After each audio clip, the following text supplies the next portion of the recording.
So WWE has his network now, and people that are subscribers to the network get all the pay-per-views.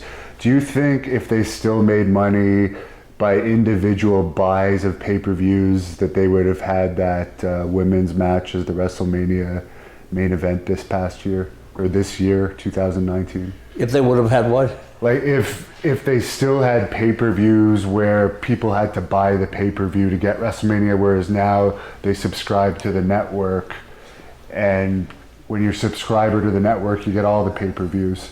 So it's not like the old days where you'd call your cable company and order the pay-per-view as an individual pay-per-view.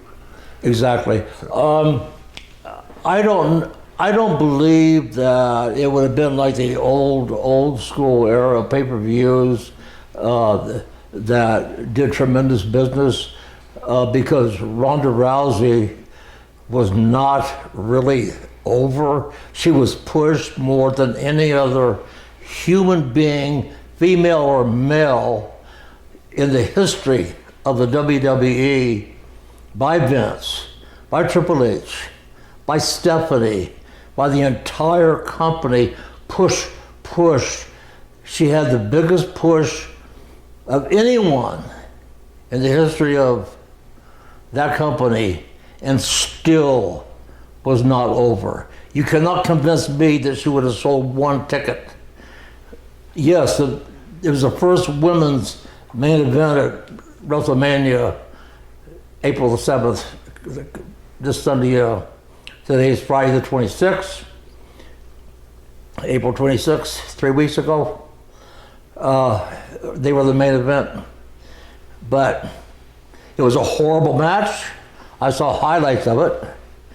And it was a perfect opportunity for Vince to use those three girls, Charlotte, Becky Lynch, and Ronda Rousey, because of Rousey's UFC past. Even though she got her ass kicked in her last two fights, knocked out cold by Holly Holmes in Australia with a vicious side kick to the head, and then only lasted 48 seconds with Amanda Nunes from Brazil, which I watched that fight. 48 seconds, and the referee stopped it before Amanda Nunes completely took her head off, because she was already out on her feet.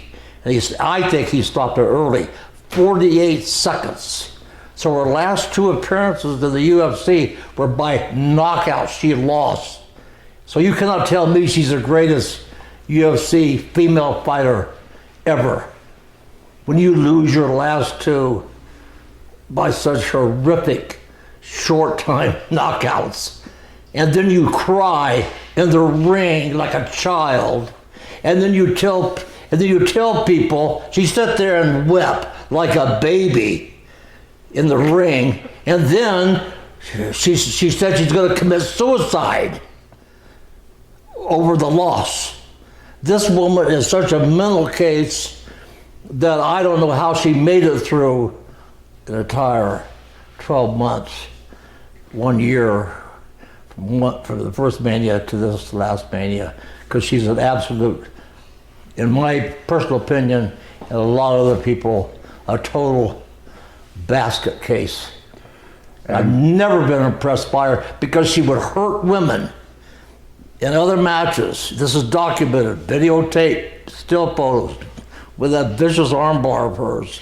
And then after they would tap out her opponent, she'd stand over him and laugh and make these weird faces like a lunatic, and belittle her opponent who's writhing in pain from that hold and tapped out, and she would laugh at him.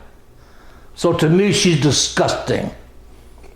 As a fighter, I've seen too much of her, and I thank God that she is on extended stay to get pregnant and have a child and raise a family. Let her go.